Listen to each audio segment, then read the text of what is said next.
មួយរយៈចុងក្រោយនេះខ្ញុំតែងតែទទួលបានព័ត៌មានមួយចំនួនពីបងប្អូនយើងដែលសួរតាមបណ្ដាញសង្គមណាធ្វើមិនផ្ទះចេះតែអត់កើនមានថាផ្ទះរបស់គាត់ដែលគាត់ធ្វើរួចហើយប៉ុន្តែมันមានកំណើន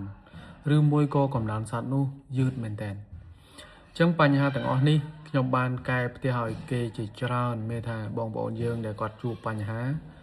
នៅតាមខេត្តនីមួយៗដូចជានៅខាងខេត្តតាកែវកំពង់ធំណាកំពង់ឆ្នាំងបាត់ដំបងសៀមរាបសុទ្ធតែជាកន្លែងដែលខ្ញុំកែហើយកែច្រើនទៀតនោះគឺនៅខាងកោះកុងខាងសែមបលយើងហ្នឹងគឺខ្ញុំកែច្រើនបញ្ហាដែលខ្ញុំមើលឃើញនៅក្នុងបញ្ហាដែលធ្វើឲ្យផ្ទះมันទទួលបានជោគជ័យឬមួយក៏ផ្ទះដែលមានកំណើនសัตว์យឺតនោះមានមួយចំនួននៅក្នុងនឹងខ្ញុំចង់ច្បិចយកចំណុចខ្លះយកមកប្រាប់បងប្អូនដើម្បីឲ្យបងប្អូនយកវាទៅពិនិត្យឡើងវិញចំពោះបងប្អូនដែលមានផ្ទះដែលកំពុងតែយឺតណាបាទទី1គឺប្រព័ន្ធសំឡេងរបស់យើងប្រព័ន្ធសំឡេងរបស់យើងបងប្អូនត្រូវពិនិត្យមើលជាប្រចាំបើសិនជាប្រព័ន្ធសំឡេងនោះវាដាច់ឬក៏វាខូចបងប្អូនត្រូវដូរវិញហើយបើសិនជាប្រព័ន្ធសំឡេងនោះវាលើសពី2ឆ្នាំហើយផ្ទះយើងក៏អត់បានផលយើងគួរតែរើវាដូរវាចំសារទៅពីព្រោះថាបើយើងដោះមួយដូរមួយសំឡេងយើងក៏អត់ស្មើដែរក្នុងផ្ទះណាអញ្ចឹងយើងដូរវាមកឈុតចោលហ្មងទៅដើម្បីឲ្យសំឡេងហ្នឹងចាក់ទៅវាចេញស្មើរឿងទី1រឿងទី2តាក់ទងជាមួយនឹងផ្លូវសัตว์ចូលអញ្ចឹងបងប្អូនរឿងនេះគឺវាធំដោយសារតែបច្ចេកទេសយើងធ្វើអត់ត្រូវអញ្ចឹងហើយធ្វើឲ្យសัตว์រកផ្លូវចូលផ្ទះអត់ឃើញទេ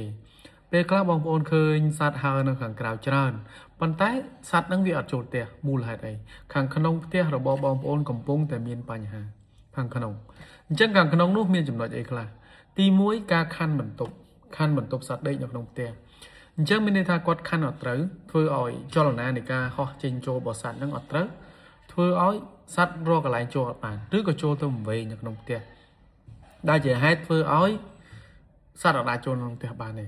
ណាទី1ទី2ច្រកដែលគាត់ដាក់ឲ្យសัตว์ចូលនឹងច្រកមានថាគាត់ខណ្ឌត្រូវប៉ុន្តែច្រករបស់គាត់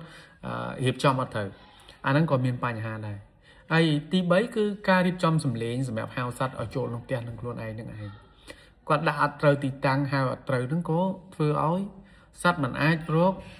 ផ្លូវចូលទៅក្នុងផ្ទះបានដែរហើយរបៀបក្នុងការខណ្ឌនោះបងប្អូនគ្រាន់តែប្រើចង្ដាច់ឲ្យតង់បានហើយសម័យនេះយើងមិនចាំបាច់ទៅប្រើឥដ្ឋទៀតទេពីមុនសម័យមុនយើងប្រើឥដ្ឋប៉ុន្តែសម័យនេះគឺយើងជប់ប្រើឥដ្ឋហើយយើងប្រើតែចង្ដាច់ហើយនឹងតង់ទៅបានហើយក៏មិនចាំបាច់ទៅប្រើ smart board ដែរខ្ញុំសូមបញ្ជាក់ណាទី1 smart board យើងអាចនិយាយបានថាជារបស់រឹងអញ្ចឹងនៅពេលដែលសัตว์វាហើរជាពិសេសនៅពេលដែលយើងចូលយកសបុកអីផ្សេងហ្នឹងវាពេលហ្នឹងសัตว์វាភ័យពេលដែលសัตว์វាភ័យហ្នឹងវាហើរបុកព្រុសប្រាសវាឈឺ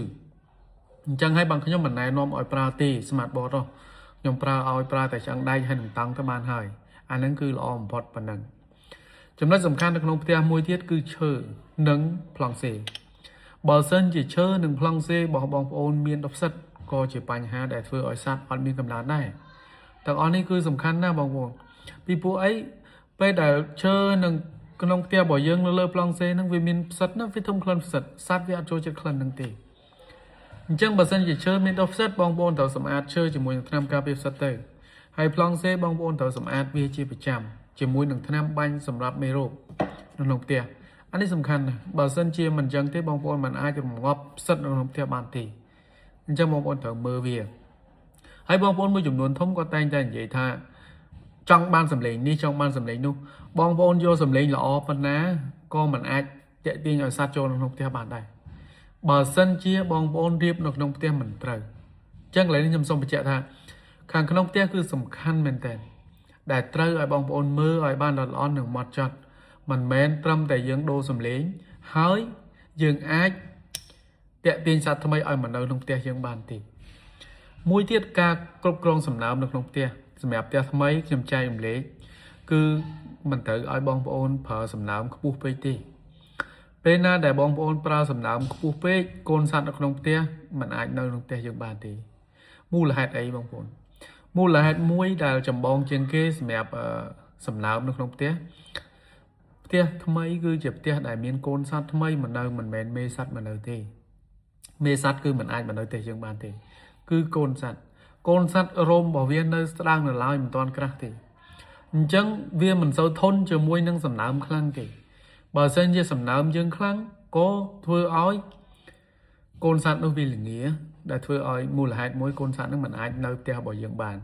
បាទអញ្ចឹងទាំងអស់នេះគឺសុទ្ធតែជាចំណុចសំខាន់តែប៉ុន្តែវានៅមានរឿងច្រើនទៀតតែពេលវេលាយើងខ្លីខ្ញុំមិនអាចទៅរៀបរាប់ឲ្យអស់បានទេគាត់ថាចំណុចទាំងអស់ហ្នឹងគឺជា tip សម្រាប់ឲ្យបងប្អូនយកទៅពិនិត្យពិច័យនៅក្នុងផ្ទះនឹងវិញជាពិសេសគឺបងប្អូនដែលមានផ្ទះមិនសូវមានកំណើនសត្វឬមួយក៏ផ្ទះដែលយឺតខ្លាំង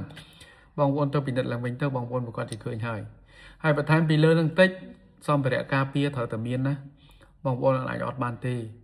សម្ភារៈការពារឧទាហរណ៍ដូចជាការពារមៀមការពារស្ទាំងការពារខ្លែងស្រាការពារតកែការពារពស់រឿងទាំងអស់នោះបងប្អូនត្រូវការពារកដោក៏បងប្អូនត្រូវការពារដែរពេលខ្លះកំណើនសត្វយើងទៅមកចាប់ដើមមានតិចតួចស្រាប់តែសត្វរំខានទាំងអស់នោះចូលមក